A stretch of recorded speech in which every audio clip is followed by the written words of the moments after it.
In this lecture, we will discuss how to find moment of inertia of ring. Before this, we will discuss general procedure to find moment of inertia of continuous mass distribution body. म्हणजे आपल्याला माहित आहे, इथे जर एक छोटासा मास असेल, इथे ॲक्सिस असेल आणि हे परपेंडिक्युलर डिस्टन्स आपल्याला माहित असेल, तर आपण या ॲक्सिसला या मासचा मोमेंट ऑफ इनर्शिया आपण फाइंड करू शकतो. तो असा moment of inertia about A B is equal to mass into perpendicular distance square by using this method. पण ज्यावेळेस आपल्याकडे अशी कंटिन्युअस मास डिस्ट्रीब्युशन असणारी बॉडी आपल्या समोर येते, वेगळ्या शेपची बॉडी आपल्या समोर येते, त्यावेळेस आपण काय करतो, या बॉडीचा एक छोटासा पार्टिकल, छोटासा मास, छोटासा एलिमेंट आपण कन्सिडर करतो, small part of this body. मग हीच सिच्युएशन आपण इथे रीड्रॉ करू शकतो. ही ॲक्सिस आहे, त्याच्यानंतर या बॉडीचा हा छोटासा पार्ट इथे आहे. तर हे परपेंडिक्युलर डिस्टन्स आपल्याला माहीत असेल किंवा आपण कन्सिडर करणार, याचं मास आपण dm कन्सिडर करणार आणि ही ॲक्सिस ए बी असेल. तर पहा, ही टोटल बॉडी आहे, या टोटल बॉडीचा छोटासा पार्टिकल आपण कन्सिडर केला आहे.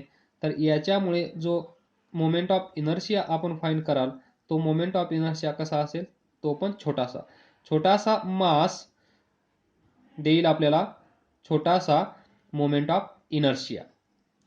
तर तो कसा फाइंड करणार आपण, D I A B is equal to dm r square. त्याच्यानंतर काय करणार आपण, या इक्वेशनचं इंटिग्रेशन घेणार, D I A B is equal to dm r square integration.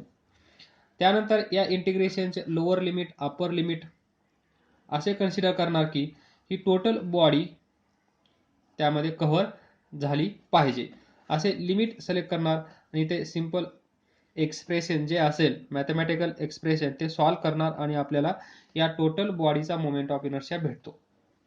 He procedure प्रत्येक वेळेस मी रिपीट करणार आहे, जेणेकरून तुम्हाला ऐकून ती पाठ झाली पाहिजे. तर याच मेथडचा, याच प्रोसिजरचा यूज करून आपण मोमेंट ऑफ इनर्शिया रिंगचा फाइंड करणार. तर पहा, रिंगचा मोमेंट ऑफ इनर्शिया फाइंड करण्यासाठी सर्वात अगोदर आपल्याला हवे एक रिंग. This is ring. त्यानंतर this is centre of ring. This is axis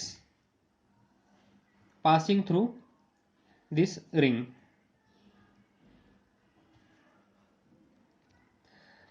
Then consider capital M be mass of this ring. ही रिंग आहे. रिंग म्हणजे काय असेल, रिंगचं टोटल मास हे इथे असतं. सायकलचं व्हील पाहिलं तुम्ही, total mass is concentrated at this rim. आतमध्ये मास नसेल, टोटल मास कुठे असेल, ॲट रिम. त्याला आपण म्हणतो रिंग. या रिंगचा मोमेंट ऑफ इनर्शिया आपल्याला फाइंड करायचा आहे. तर पहा, total mass, let this R be radius of this ring. त्यानंतर follow this procedure, consider small part of this ring. ही जी रिंग आहे, या रिंगचा छोटासा पार्ट आपण कन्सिडर करूया. छोटासा पार्ट पहा, इथे कन्सिडर करूया हा छोटासा पार्ट. त्याच्यानंतर इथे पार्ट एक असेल, त्याच्या शेजारी एक पार्ट असेल, त्याच्या शेजारी एक पार्ट असेल, त्याच्या शेजारी एक पार्ट असेल, त्याच्या शेजारी एक पार्ट असेल, या साईडला पण असे पार्ट असतील. हे सर्व स्मॉल पार्ट एकत्र येऊन काय तयार झाले आहे, रिंग. तर पहा, थोडं दूर काढतो, याच्यामधल्या जागा तुम्ही भरा.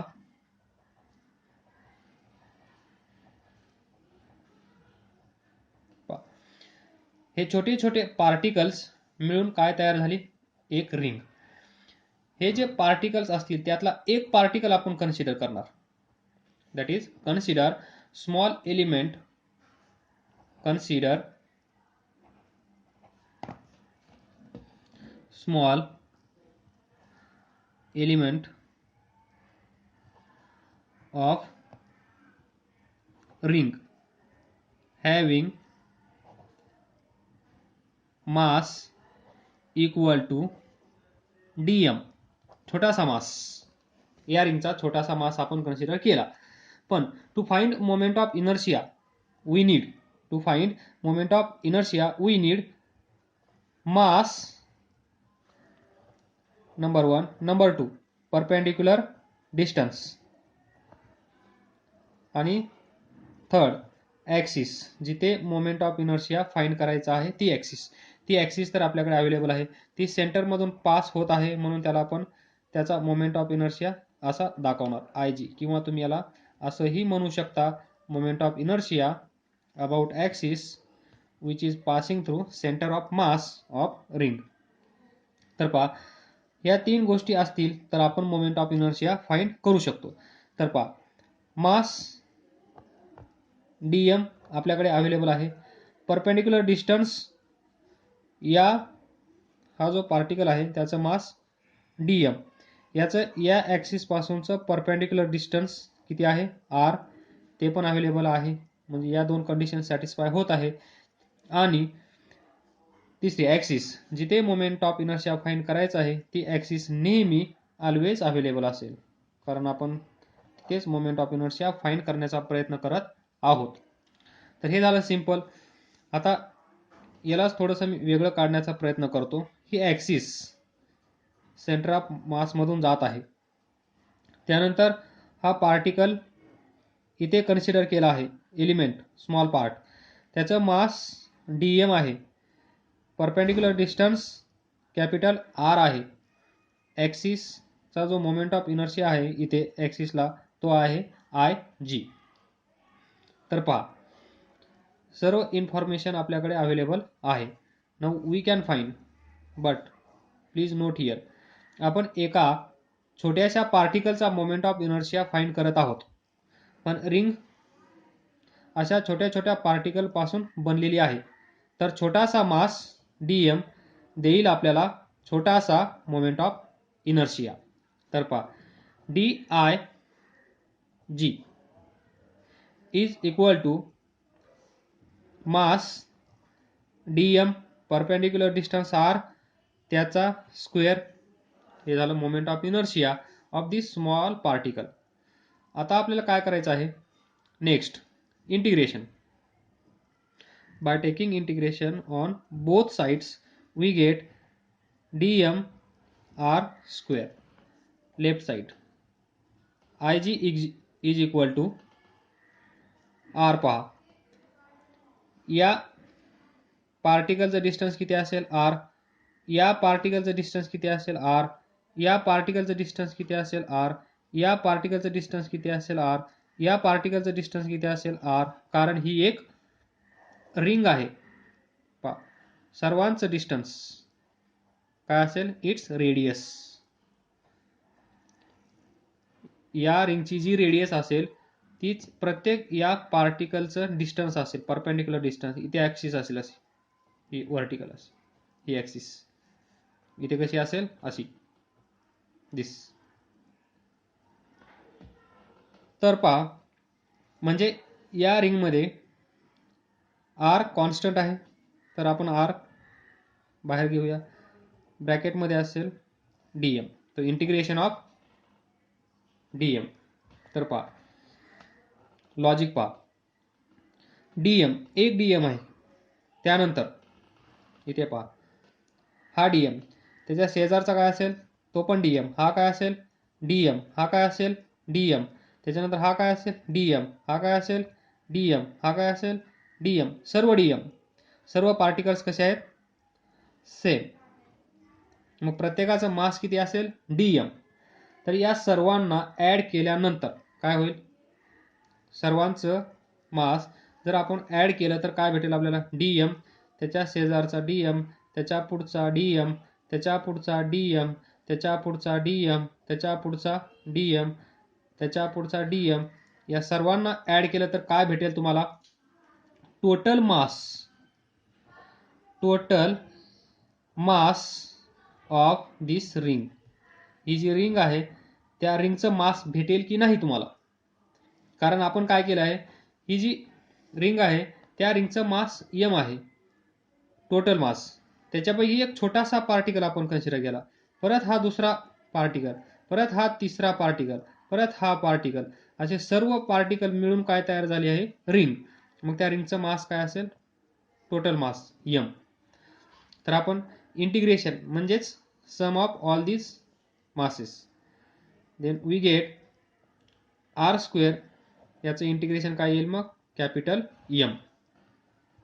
m R square. इथे पहा dm dm dm, सर्व dm ऍड केल्यानंतर आपल्याला भेटेल टोटल मास ऑफ रिंग, आणि त्या रिंगचं मास आहे कॅपिटल m. कारण यालाच आपण स्प्लिट केलं आहे छोट्या छोट्या पार्टिकलमध्ये, आणि त्यांचंच नंतर आपण आता इथे ॲडिशन करत आहोत.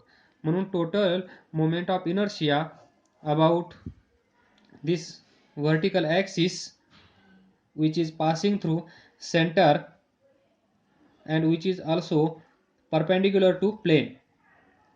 perpendicular to plane. पहा ही जी रिंग आहे या रिंगला ही ॲक्सिस कशी आहे, परपेंडिक्युलर. वर्डिंग नुसार क्वेश्चन चेंज होईल, भरपूर साऱ्या प्रकारे हा क्वेश्चन विचारता येतो. Perpendicular to, parallel to, in plane, tangent, भरपूर सारे वर्ड्स यूज केले जातील. तर पहा इथे काय असेल, हा जी म्हणजे axis passing through centre. So moment of inertia of this ring about this axis which is perpendicular to plane passing through center is mr square. तर पहा, आणि इथे एक गोष्ट लक्षात ठेवा, आणि जेवढे आपण बॉडी किंवा जेवढ्या प्रकारचे शेप्स आपल्याकडे अवेलेबल आहेत त्यांचा जो मोमेंट ऑफ इनर्शिया आपण फाइंड करणार, त्यांच्यापैकी सर्वात जास्त मोमेंट ऑफ इनर्शिया असेल तो रिंगचा. कारण रिंगचं मास जे आहे ते इथे रिमला अटॅच आहे. बाकीच्या ज्या बॉडीज आहेत त्यांचं मास आतमध्ये पण डिस्ट्रीब्यूट झालेलं आहे, त्यामुळे त्यांचा मोमेंट ऑफ इनर्शिया याच्यापेक्षा कमी येत राहील. पण लक्षात ठेवायचं आहे की moment of inertia of ring is more than all bodies, जेवढ्या बॉडीज आपल्या सिलेबसमध्ये आहेत तेवढ्यात. तर पहा नेक्स्ट आपल्याला भेटला मोमेंट ऑफ इनर्शिया रिंगचा. Now we will consider